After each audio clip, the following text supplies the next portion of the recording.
mobile for many years. And out, and I call it the wilderness, waiting on God, waiting for His timing, waiting for God to do the right thing. And the Lord spoke to me in February, and He said, you're going to be in your own building Easter Sunday. And I thought, yeah, right. I know what this journey's like. And that's exactly what I told.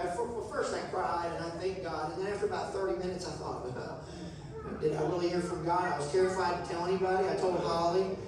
I finally eventually opened up and admitted it to the elders. And I said, by now it's early March. Easter Sunday was April 9th. But I got a call about somewhere around the second week of March, somewhere in that neighborhood. Bishop Mark, he said, hey, I know of a church. What do you think? And I said, man, that sounds like God to me. Mm-hmm. And God opened a door to place us here. And we were able to get everything transferred over. It's now Bridge of Hope Church of God. And all those wonderful things happened a couple of weeks ago. But I'm going to tell you something. I never, in all my years of ministry, if I could have the elders to come forward, please. In all the years of ministry, all the elders to come forward. I have never...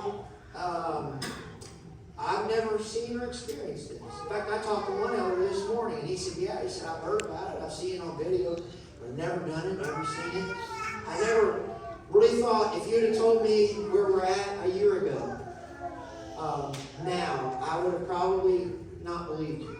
In fact, I know I wouldn't have. I would have said, yeah, right, there's just no way. I would have thought that what money we had, Mike could go and do something like maybe a down payment somewhere. We'd have a mortgage and the building would have problems, and somehow or other we might be able to raise some money and fix it up.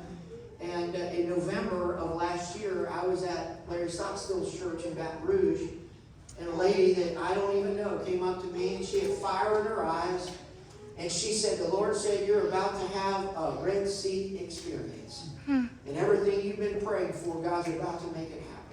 And we were just blown away. Jonathan Stockstill, Larry's son, came up to me and he said, that woman never misses it. She's been on my whole life.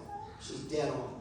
Well, sure enough, everything worked out. And here we are. We've been able to renovate from the roof to the floor. We've been able to do some amazing things.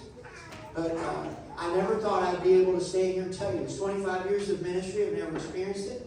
I've dreamed of this moment. I've dreamed of being able to tell you something like this. I've been able to, I dreamed of being able as a pastor to be in a place like this.